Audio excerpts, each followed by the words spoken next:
Okay, well, welcome everyone. I am back in the studio. Let's hope we get good sound and good lighting and good class. Any case, this class was dedicated by the Starznik, I hope I'm spelling it, Straznik family, and this is in honor of Zahava Baschaya and Mordechai ben Rasha Rachel.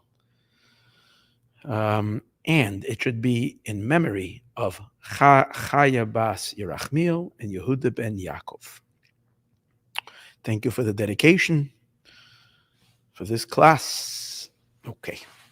So this is the Monday night class that is being given on Tuesday. I cheated a little bit. I gave the class yesterday, but my camera was not charged, so I couldn't record. So the live audience was here yesterday, and this is going to be the redo. I did a little practice yesterday, so maybe I'll be a little better prepared today. Let's see how that comes out. So my audience over here is the online audience. Okay. So this week is a great Shabbos, Parshas Korach. It is also Rosh Chodesh, and it's going to welcome in. Rosh Chodesh is going to welcome in the new month. It's the month of Tamuz, the fourth month on the Jewish calendar, counting from the beginning of the months, because in Judaism everything is confusing. We have a beginning of a year that's a middle that comes out on the seventh month. Only in Judaism can you have that. The year begins in the seventh month, but in terms of months, we start counting halfway in the year, halfway through the year. So that's when we start counting the first month. Now we are holding by the fourth month, which is the month of Tammuz, which we are going to be welcoming in this Shabbos, which of course puts in our mind that it's coming up the big day of Gimel Tammuz, which is going to be next week, Monday night, Tuesday, Gimel Tammuz. And Gimel Tammuz is a day that I have a hard time even talking about because it's hard for me to characterize the day. There are those who will just call it the yard site of the Lubavitcher Rebbe. For me, it doesn't work at all. It's not. I can't see it that way. To me, the Rebbe is alive. And those who want to insist as yard site, they should be good and well, and they should believe what they want. To me, the Rebbe is like Yaakov Avinu. The sages say about Yaakov Avinu that he didn't pass away. And whoever thinks that's fanatical, that's great. I'll assume the title fanatic. Well, the sages say by Yaakov Avinu he didn't die. And Rashi says, now there are all kinds of mystical interpretations about that. But Rashi says, Rashi in the Gemara, you can look it up. I heard today from someone who gave classes on that passage of the Talmud. I didn't look it up today. I looked it up in the past, not today. Rashi says in two places on that page in the Talmud, two times, it appeared that he died. I think if it's good for Rashi that Yaakov didn't die, if you want to call Rashi a fanatic, that's good. I'm in good company. I'll be in the company. You'll say, why am I saying that the Rebbe is like Yaakov Avinu? Okay. Yaakov actually, Nasi, the Rebbe said about himself, about his father-in-law, that he was the Nasi of the generation. And the Rebbe obviously was the seventh one. He's the continuation of his father-in-law. Nasi is Nitzutzai Shel Yaakov Avinu, which means a spark of Yaakov. And therefore, the Nasi is is a spark of Yaakov. So whatever applies by Yaakov applies to the Nasi, the leader of the Jewish people. Are you going to argue with me and you're going to say, well, the Rebbe insisted that his father-in-law didn't either die, by the way. So I'll be in his company. I'll be in the company of the Rebbe. But yet we're going to argue and say that the Rebbe himself referred to his father-in-law's day of passing as Yartzeit. So I shouldn't be better than the Rebbe in that sense. I can refer to the Rebbe's day of Gimel Tammuz as Yartzeit. So I will tell you the difference. The difference is very simple. When the previous Rebbe passed away, the Rebbe was here as the next leader. Now, yes, the two souls were bonded together, and if you want to get Kabbalistic about it and spiritual about it, we can go into all the mysticism and the Kabbalah of that idea, how 6 and 7 are unified with an absolute bond, inseparable. And the Rebbe said about his father-in-law, I think it was Ruchai Bikr, what was the Lashon the Rebbe said? Nishmasai bi, his soul is in me. So in that sense, it's a continuation, but still there were two bodies, not the same body. So in that case, there was a Rebbe physically alive in this world to take the place of the previous Rebbe. When our Rebbe, the Lubavitcher Rebbe, physically disappeared from our eyes, there is no Rebbe continuing. And the world cannot be rebellious. It cannot be. So all the sophisticated people who want to hack and China can tell me yard site, I love you all, but doesn't fly with me. I will not say that. So what is it? I don't know. I know it's a day that takes us one step closer to Moshiach. And it's part of the Messianic process. The Rebbe is a Messianic being. If you call him Moshiach, if you don't call him Moshiach, I'm not telling anybody what to think. I believe he's Moshiach. I'm sorry, I'm being very open today. I wasn't on the microphone a long time, and I'm just tired. I'm tired of beating around the bush. To me, the Rebbe came out on the porch for an entire year and shook his head. I'll tell you a beautiful story. I heard this today. And that's probably what's triggering this. So a friend of mine was in New York just now. And I know this gets a lot of people upset. I don't want to upset anybody. I'm not looking to upset anybody. If you're listening to my channel, please don't get upset about this because you know that this is what I believe in. It's not like I'm telling you something new. So, and if you want to be upset, you can be upset. I can't make everybody happy all the time. I try to make most people happy most of the time. So if he can make you happy all the time, gesundheit. Okay, I'm not chas v'shal, but I don't want to hurt anybody. So don't get hurt. Just hear other ideas. Maybe I'm right. I'm pretty sure I'm right. I'm pretty 100% sure I'm right. But I'm only human, right? So I can only say from my perspective. So from my perspective. So let me tell you an interesting story that I heard today. It wasn't supposed to be part of the class. But since I'm in such a happy mood, maybe I'm in a happy mood because I have another reason. Just being funny today. Because when I came over here, I went into the back room and I put away some storage. And I was looking through the, and I realized, a lot of times when we clean up after Shabbos, there was I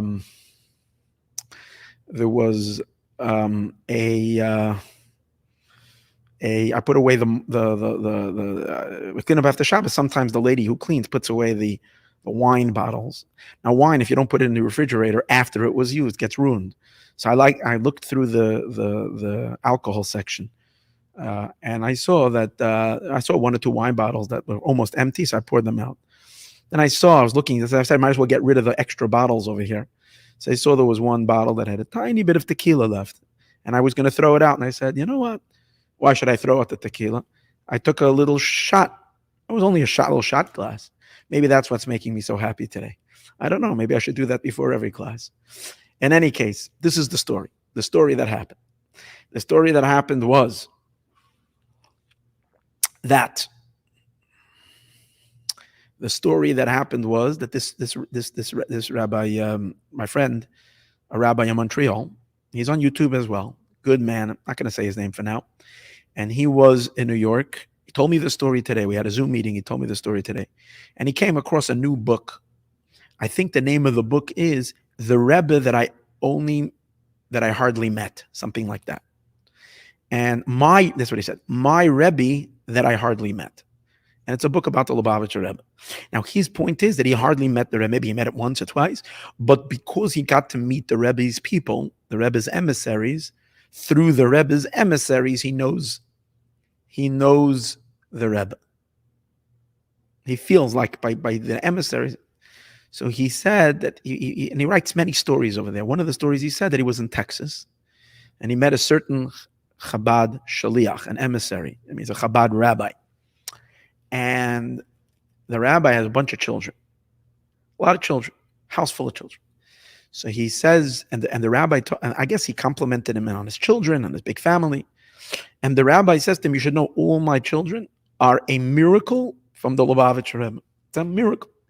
So he thought, okay, yeah, of course. A chassid is connected, and we believe that all the blessings, obviously blessings come from God, But the channel through which a chassid, the flow of holiness works, works through the tzaddikim. And if you're looking at me, some people get arranged. I know people. If you don't learn Hasidus, then you get, and you hear certain concepts, it throws you off. I don't blame you. So therefore, my recommendation is learn Hasidus, and then you'll get some knowledge, and you'll realize maybe you'll be a little wiser and a little smarter, and you won't get so upset that every little thing that some people tell you is heresy and is idolatry and it's baba mises. So listen up. So it says that when God gave wanted, when the Jewish people complained, they wanted meat. So Moshe said, "Where do I have meat?" 2 weeks ago in the Torah portion, where do I have meat? I can't give them meat. So that question is, they're not asking Moshe for meat; they're asking God for meat. So why is Moshe saying, "I don't have meat"? No one said you have to have meat. God is the one who has everything, and He can provide meat. The answer to that question is that every blessing coming to the Jewish people comes through the channel of the leader of the Jewish people. And it's not idolatry. It's not a mediator. Those who get scared, it's not a mediator. It's very simple. When you're giving something to somebody, right? If I'm giving something to your feet, for example, if I want to give you a certain medication for your feet, I'm going to give it to your mouth. I'm going to give it to your face, which means I'm going to give it to you. You're going to put it in your mouth, and from your mouth, it's going to go down to your feet. The Jewish people are one soul.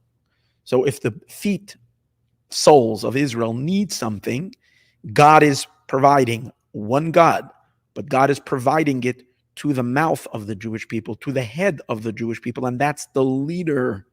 That's the Rebbe. That's the Moshe Rabbeinu. That's why if Moshe says, I need meat, Moshe needed to be the one providing the meat. Obviously, God will give it to him. But the concept that everything comes through the leader, so this person thought when he said, oh, my children is the Rebbe's blessings, he thought he's just, just like everything. But no, he said, no, you don't get it. I mean, literally. And basically, he said like this. In 1991, it was, he was married, he had a child. The child had a genetic illness.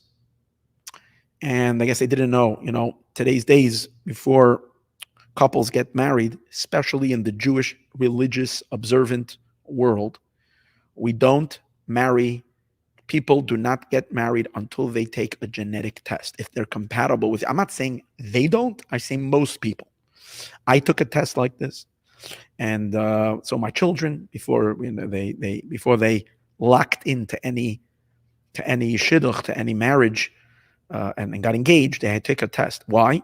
Because in the Ashkenazic Jewish community, there's a lot of mutations of genetics that are not compatible with each other, carry, sadly, quite a few diseases. For whatever reason, like a genetic, like cystic fibrosis, Down syndrome, I'm not exactly sure what all the various different types of certain conditions. So this rabbi had not known. In the early days of testing, a lot of these things were slipped through. They didn't have perfect testing yet. At that time, they had testing already, but not as detailed as they have it today. So in any case, he and his wife gave birth to a baby that was pretty severely ill. And they had, I don't know what they went through, but they went through a year and a half of immense, maybe it was surgeries and heart operations. I'm not exactly sure what the condition was, but they went through a hellish year and a half with their little baby suffering along with their child. In the end, after a year and a half, sadly, their baby passed away. And this is heart-wrenching. God should protect everybody. It's not only to have a child that passes away, but to see the child going through and suffering and the surgeries and it kills parents. It's just devastating. Okay. Then at that point, so they were thinking, they knew that the problem was in their genetics. So they didn't know if they should continue in their having children. Maybe they should go on birth control, because having a child would be pretty reckless. I made a big mistake. That's a small mistake. The rabbi who told me the story was not from Montreal. The rabbi who told me the story was from Cincinnati. Okay, I remembered because the one from Montreal chimed in later. I just want to get the story right. It's the rabbi from Cincinnati told us the story. Any case, he's a cousin. He himself is a cousin from this person who told the story, who he read the story from, but he read it in the book. It's either his cousin or his cousin's cousin, one of the two. I'm not with. In any case, so what they did was they spoke to various different rabbinic authorities. In general, in Judaism, we are encouraged to have large families and not to do birth control unless we really need to.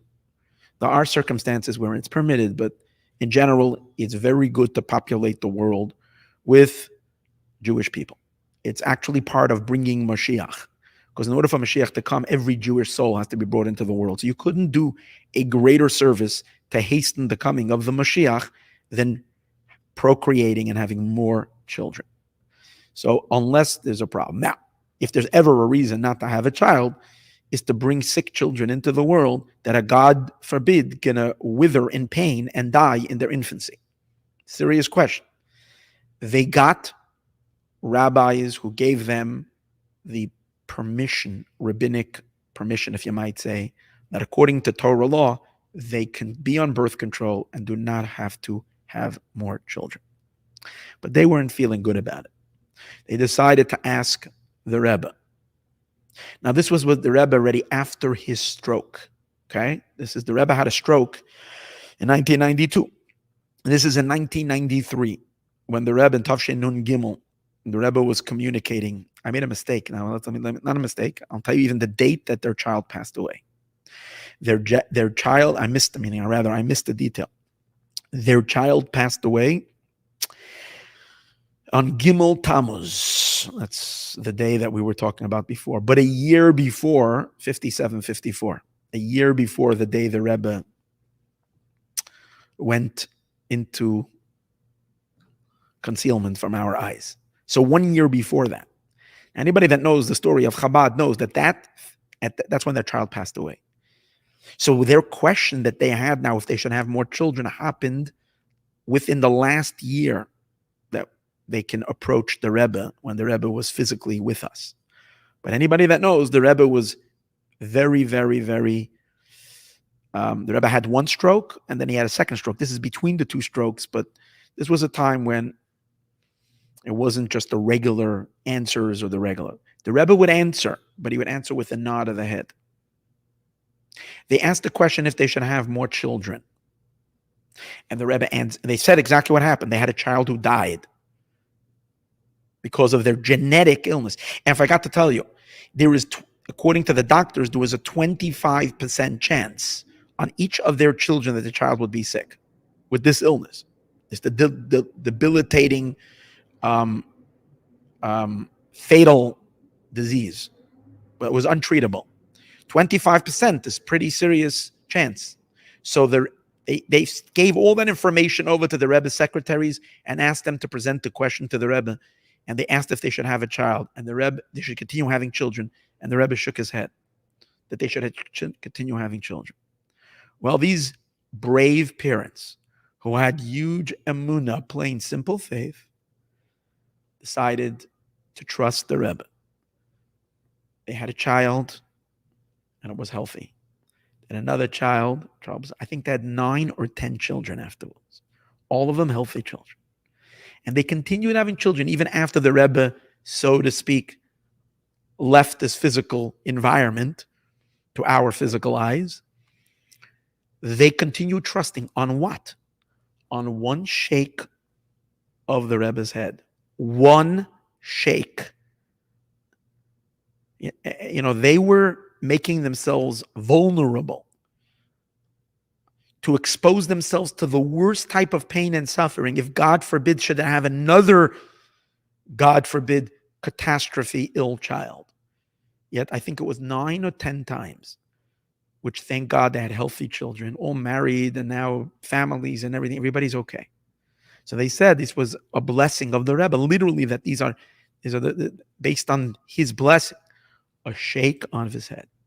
Now, I can show you, you can go online and you can find thousands of videos where during that entire year, the Rebbe came out time and again, and thousands of Chassidim, me included, stood there crying out from the depth of our soul, long live our master, our king, our leader, our master, our king, King Moshiach forever and ever.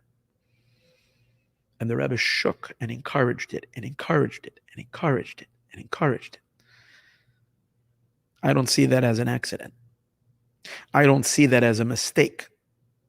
I don't see that as he was hoping, he was praying, he was letting the Hasidim. No. And I'll take you before that. It didn't begin after the Rebbe's stroke. It started from the day the Rebbe became Rebbe. And he said who he is. He said there are 7 tzaddikim who bring the Shekhinah down to this world. The 7th one brings the Shekhinah down to this world permanently, just like Moshe Rabbeinu brought the Shekhinah down. In other words, before there's 2 primary redemptions for the Jewish people. One is in the beginning of time and one is in the end of time. And just like in the beginning of time, it was a series of 7 tzaddikim who brought the Shekhinah down to this world, so too in the end of time, before Mashiach comes, there will be 7 tzaddikim, and their 7th one, who stands in Moshe's place, brings the Shekhinah down to this world. The Rebbe then kept on saying throughout his entire leadership that our generation is the last generation of the exile and the first generation of the redemption. What makes a generation a generation? What makes the generation? The leader. And he said about our generation, that our generation, the last generation of the exile, the first generation of the redemption. That means it's the same leader. So where are we now? Where are we now? In intermission. And I've discussed this many times. Sages say Moshiach will be revealed. He will be concealed. He will be revealed again. So I am, no problem, saying here very clearly to those who will listen, make no mistake. We know we're living in Moshiach's times. We're living in the time of the redemption. We're watching the world going topsy-turvy, flipping over. I like what I'm seeing the last couple of days. I'm watching a lot of things happening that is, to me, again, not everybody has to have the same views like me, but to me, it's good news. I'm watching a lot of klippas, a lot of dark elements breaking and falling, stuff that I really didn't like for the last period of time. I don't want to talk too much at this time, but there is, the unholy is cracking, holiness is breaking through. The time of redemption is very, very close. There is no redemption without a redeemer. Who is the redeemer? So I tell you my opinion. My opinion is without, and to me, I know I'm blinking a lot, but I don't have to blink my eyes. I'll look straight at the camera and tell you straight out. There is no shadow of a doubt that it is the Rebbe. He is the one who is gathering the Jews from the 4 corners of the earth. He is the one whose leadership extends from one end of the world to the other end of the world. He is the one who has more mitzvahs ratcheted up onto his account than any human being since the world was created. Because all the Chabad boys and girls, hundreds of thousands of them, for the last who knows how many years, are out on the streets in every corner of the world, getting Jews to do mitzvahs, putting tefillin, daven, and he is the most relevant Jewish leader, inspiring and continuing to inspire. I think it's important for 30 years for people to hear clear words, because there's going to be a lot of talk by a lot of rabbis who, in my opinion, sorry to say this, are hacking in Chinik. And they know they're hacking in Chinik. Because people that want to look good in the eyes of various different of the audiences. So you want to look like you're intelligent, sophisticated. And as a result of that, say the Rebbe was a post-Holocaust, the Renaissance, was a big tzaddik, and talk about the Rebbe's legacy as if the Rebbe was something that happened in the past. The Rebbe is the future. The Rebbe is no past. I'll conclude to tell you another idea that I read just recently. I wasn't planning to say any of this, but this is just what's coming through my mouth, so maybe it's good. Perhaps it's good. Maybe I don't even have to give the class I was intending to give. Maybe I just had to say this. So let me tell you something I read just yesterday. It gave me the chills. So this happened in Latvia, in the city Riga, in Latvia, in Tafresh Tzadik Aleph, on Simchas Torah. So that would be 1830, in the year 1830. Okay? 1930. 1930, Rabbi Yosef Yitzchak of Lubavitch, 6th Chabad Rebbe, is in Latvia. Simchas Torah. This is in his talks, Lekutei Diburim. You can look it up. Fascinating. It's the sichas, the talk of the previous Chabad Rebbe. Very sharp. It's intense. It's an intense. It was a Farbrengen that he's talking before the Akafis. On Simchas Torah, we know we go and we dance with the Torah. The previous Rebbe is talking. You can look it up. It's towards the end of the Sicha, Simchas Torah, Tafresh Tzadik Aleph. I saw it which means 1930. I saw it in the book Lekutei Diburim, and this is in the new set that I have. It's in the 4th volume. Which page I don't have it in front of me right now. Any case, the previous Rebbe is amongst the Latvian Jews. They were observant and not observant. The previous Rebbe then is talking very strongly that he wants the people who are there, who came to celebrate, to increase their observance. And he's encouraging and speaking strong. He's lamenting a lot how the general state of Judaism has fallen. But then he says something which was, to me, very, very unlike a Chabad Rebbe. It didn't sound like a Chabad Rebbe. It would sound a little bit maybe more like a Satmar Rebbe, not like a Chabad Rebbe. It just didn't have that feel. And I was kind of taken aback. The previous Rebbe suddenly says that anybody who doesn't put on tefillin every day, that means you don't wrap the tefillin, and does not keep family purity, that means those whose wives do not go to the mikvah after their ritual impurity, after their menstruation, if they don't go to the mikvah, and therefore to purify, and therefore have kosher relationships according to Judaism, all those people, so if you're not doing it, that's fine. But you have to accept upon yourself now to be doing that. You don't have to. You can't force anybody. But it's if you want to stay, listen to these words. If you want to stay by my hakafas, so he's sitting and talking. He's like sitting by a Farbrengen. A Farbrengen is a Hasidic gathering. He's doing a pre-hakafas. This is like the pre-show. It's not a show. When a Rebbe dances hakafas, it's a very holy moment. He's going to take out the Torah, he's going to dance with it. And everybody knows during that time, the gates of heaven are open. The flow of godliness is flowing like never before. It's just absolutely spectacular. Godly flow. It's coming down like anything. So the previous Rebbe there is saying, if you want to be over here at my akafis, I'm telling you, you should only stay here if you either are putting tefillin every day or keeping family purity now, or even if you're not, if you make an acceptance now in your heart that you are going to start putting on tefillin every day and start keeping family purity, then you can stay at my hakafas. If not, please leave.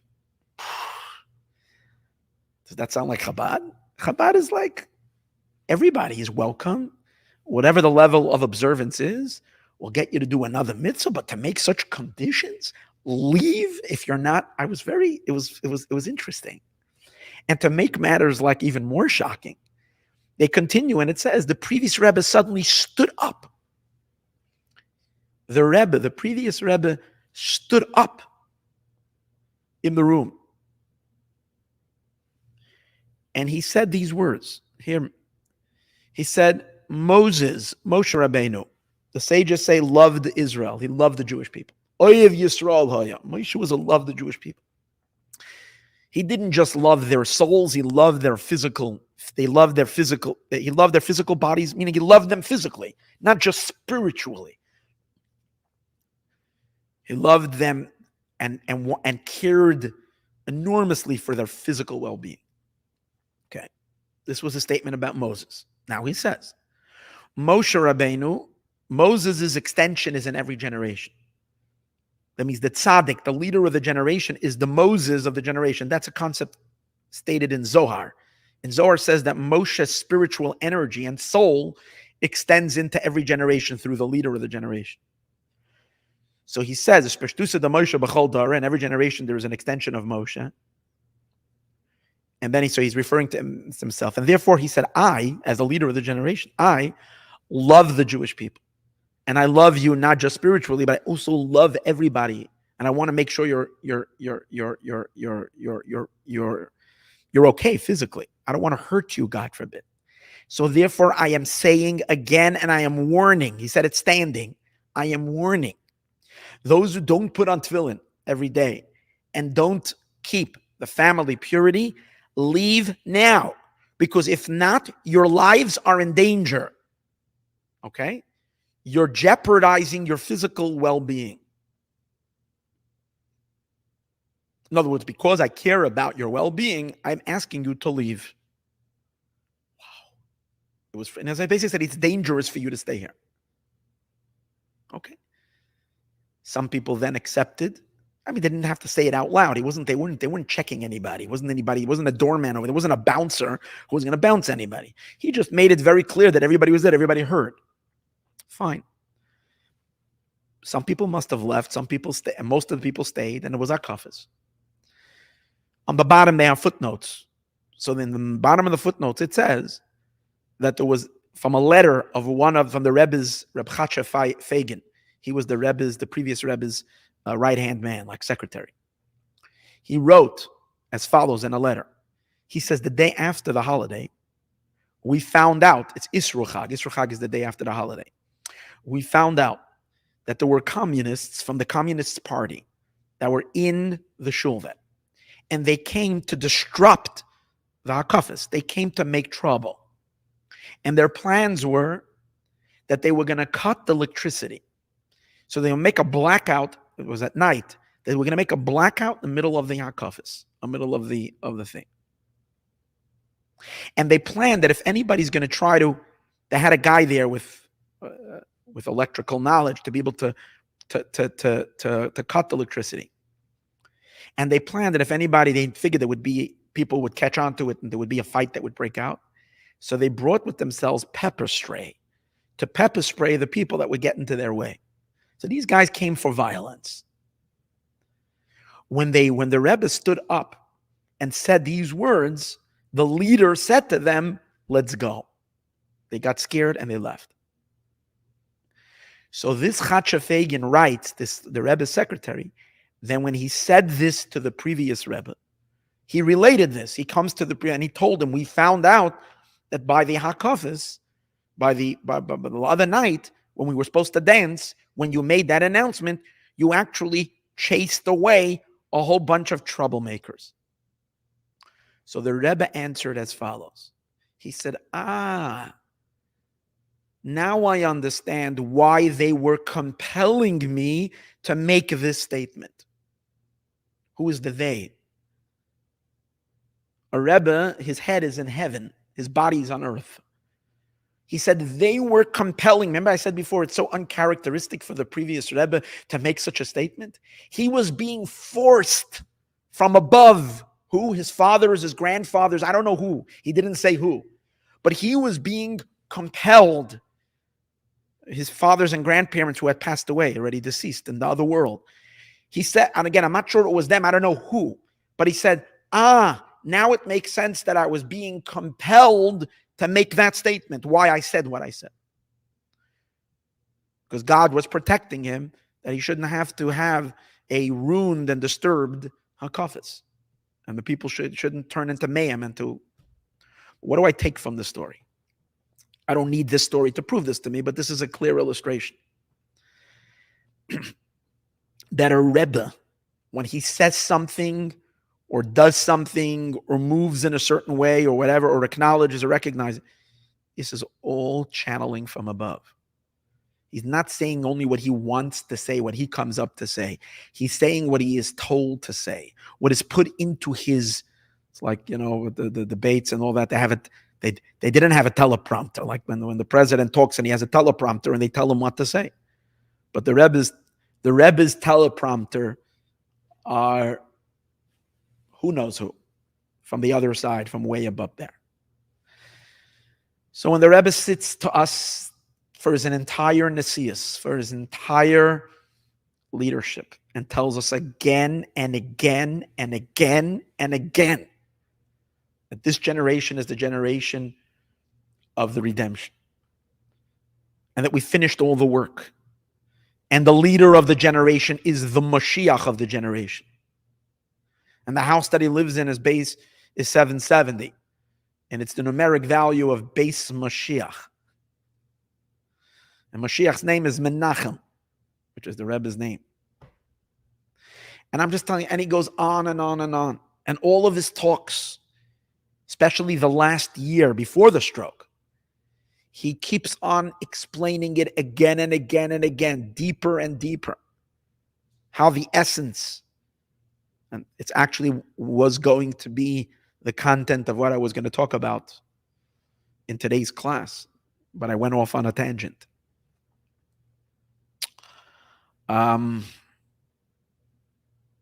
This is not, first of all, if the Rebbe would be saying it on his own, good enough for me. But I just want to say that it's even more than just than him saying it. He's saying what is put into his mouth. And the Rebbe said that many, many times. So whoever wants to be blinded by the concealments and accept the darkness and get confused in the confusion, it's a free world. Be confused, be in doubt, be in question, and celebrate a yahrzeit, something of the past. I have no complaints. It's good for you, it's good for me. I'm fine. What I am telling you, for those others,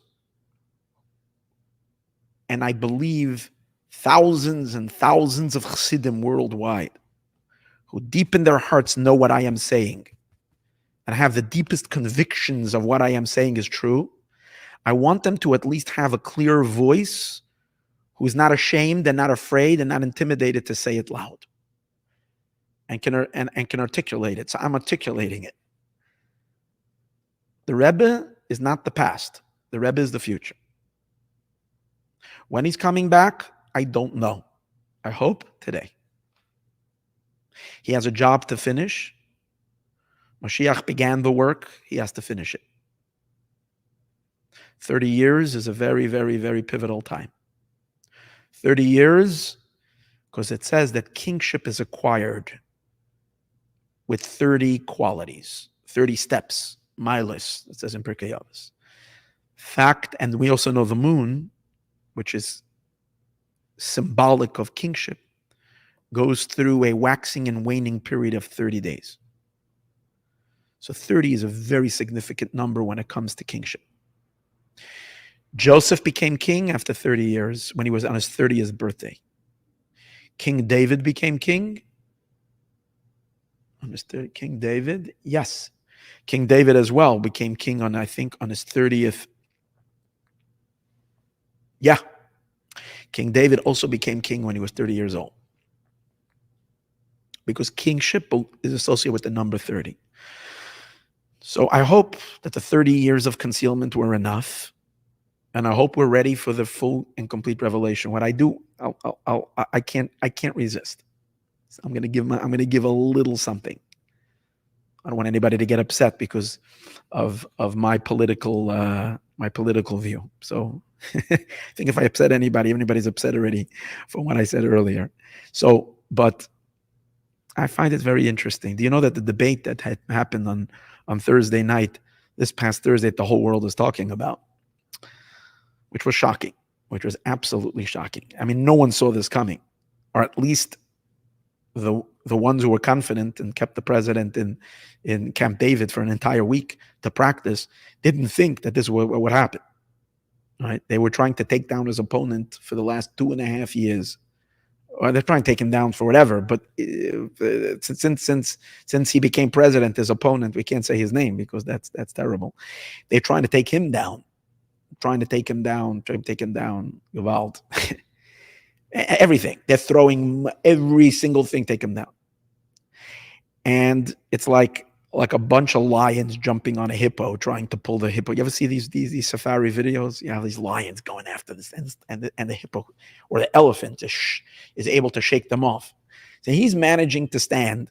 His poles are going up. He's keeping the momentum, and the damage that was done to the president in one night that he did to himself is like just like that, boom, in an instant.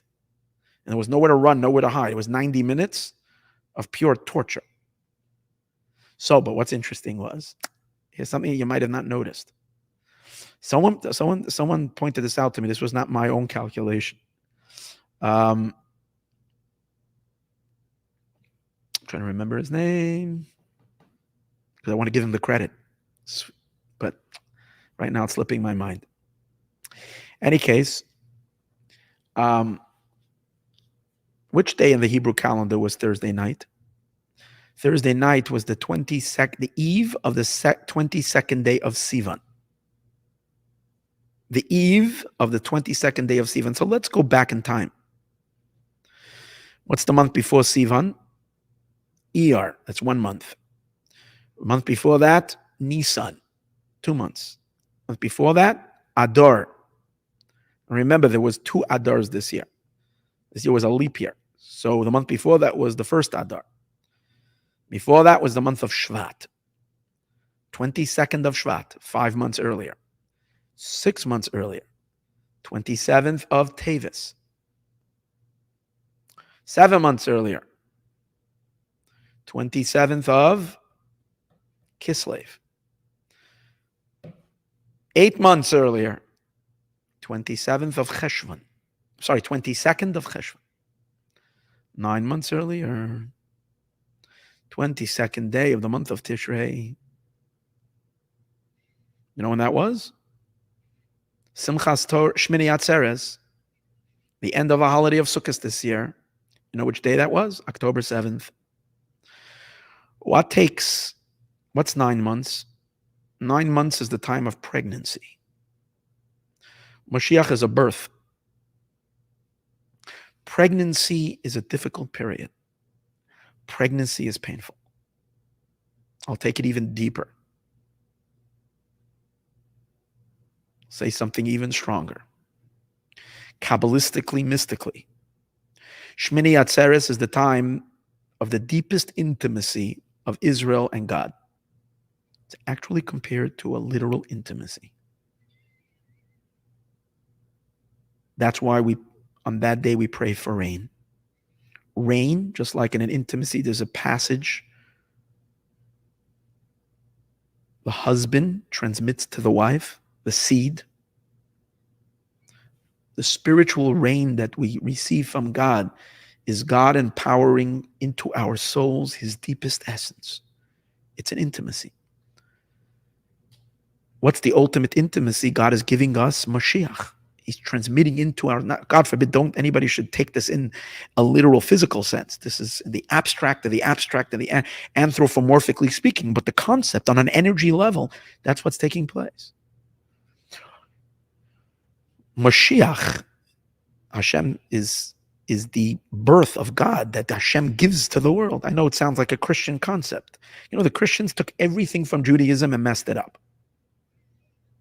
But the pure mystical concept, Hashem says about Mashiach, I gave birth to you. It's not a son of God in the literal sense. God did not have any physical relationship, and it doesn't exist in the physical sense. But spiritually, there is an intimacy, and that intimacy leads to the birthing of the redemption. Now, pregnancy is painful. Not the moment when you become pregnant, not the moment of conception, but the pregnancy is painful. We, the Jewish people, went through a hellish 9 months of pain and suffering with the whole world, with all the protests, with all the, just here in Los Angeles the other day, we had We had people who came to the Jewish neighborhood and beat someone up till the guy was bloody, bleeding. This is frightening stuff. I'm just talking about what happened there, what happened to all the college campuses, what happened across the world, what happened to Israel. It's horrible. But 9 months to the day of that event, which was supposed to be an intimacy, was supposed to be the most beautiful day, turned out to be very, very, very horrific. The worst day since the Holocaust, right? The 22nd day of Tishrei. But if it happened on that day, something mystical is going on. The fact that exactly 9 months later, the world is stunned. No one can believe what they're seeing. So you're saying, what's the connection? What's the connection? I'm telling you what the connection is. I mean, again, it's my assumption. I'm not God and I'm not a prophet. So please take my words with a grain of salt. Okay. I'm not telling you with absolute conviction because I don't know. But I'm trying to use the concepts that I do know to figure out what's going on. Perhaps. Again, everything I'm saying is perhaps. You know what you watched? You watched the kingship of Klippa come crumbling down. I'm no big fan of this administration. I don't like, because I believe that they're tying the hands of Israel. And I know people think, oh, they've been so given weapons and given so much help. And for that, yes, gratitude. Gratitude. America helps Israel. That's true.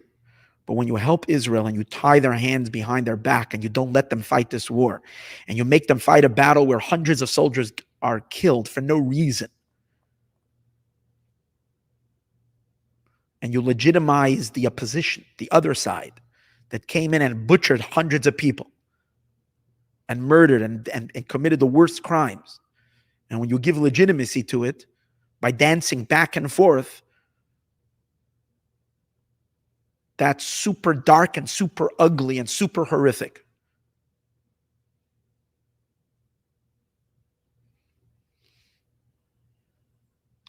The fact that on the night, exactly 9 months later, this klipa means a shell, this dark thing was exposed and fell. There's no kingdom when the king can't complete sentences. When the king stands there looking dazed like fell off the moon. It's an embarrassment. The kingship of the unholy has fallen. What are we waiting for? We're waiting for the revelation of Moshiach. We're waiting for the Holy King to rise. No, we're not waiting for Trump to become president. I liked what he did much more than what they're doing. And it could be he'll be an instrument that Hashem will do Moshiach things through him. I believe he did a lot of things that were Moshiach. He did a lot of things. He empowered Israel in a tremendous way. When he was president, peace was breaking out across the entire Middle East without a Palestinian state. According to the Torah, everybody was making peace with Israel. I'm not talking about everything else about him, okay? If you don't like him, you don't like his personality, you don't like his thing. He released Rubashkin, which was huge for us. For those who know the story, it was huge. He made Jerusalem the capital of the Jewish people, strengthening. It was always the capital, but he acknowledged it. He shut UNRWA down. Now we know what UNRWA is. They won. He went and he sent them. He shut down their office in Washington. I'm talking as a Jew now. He did nonstop favors for the Jewish people. So I like him. I like what he did, not him necessarily, what he did. When it comes to leadership, it's not so important, as important. I mean, there's a talk about this, and I'm not going to get into it. The most important thing about the leader is the actual leadership, what they're doing. Who they are, of course, we would like a more refined and a more elevated human being. I don't argue on that. But he did a lot of amazing things. So I don't know whether I hope Mashiach doesn't have to wait for no future elections, and we don't need him to be president or anything like that. What I do know is what was the occupant in the White House for the last 3.5 years. I really did not like what he's doing, and especially from October 7th. And the fact that 9 months to the day, this klipa and this darkness fell. They're trying to do damage control, but they can't fix it anymore. So what to me means that there is space, that they cleared space. Right now, the throne of leadership and kingship is vacant. And that's why I feel it's important that I am speaking what I am saying now. Let's stop being afraid and uncomfortable and fearful. There was once a little boy, famous story. It's obviously in the negative. We know what the story is. It's being right now. It's like when the emperor without the clothes. It's a famous story. So the emperor walks out without the clothing and everybody is like, wow, wow, wow, wow. And the emperor was having a senior moment and he forgot to put on, he came out of the shower and he forgot to get dressed and went out to the parade. So you can fool everybody. It was a little kid who just pointed his finger and he said, hey, that's really funny. The king forgot to put on his underwear, right? And then everybody said, yeah, and everybody started laughing. I forgot, right? That's sort of the story. So in the negative, that's kind of what happened Thursday night, is that the king, the unholy one. But I think the other opposite is also true. For the Jewish people to understand. If we take a look around the world and see where the energy, who's the force, elevating and connecting and reaching to the four corners of the world and connecting the Jewish people to God in such a powerful way, it's only one leader. When it comes to Israel, the only voice throughout all the years of absolute clarity regarding how Israel should deal with its challenges, how Israel should deal with the nations, how Israel should behave in terms of the Palestinian people and the challenges coming from the Rebbes, was the clear voice, and we see that every single thing he said is absolute true. Everything he warned about and cried about happened to the T. As we say, the man was on target on every single subject. Because he's a prophet of Hashem. He's a holy, godly man.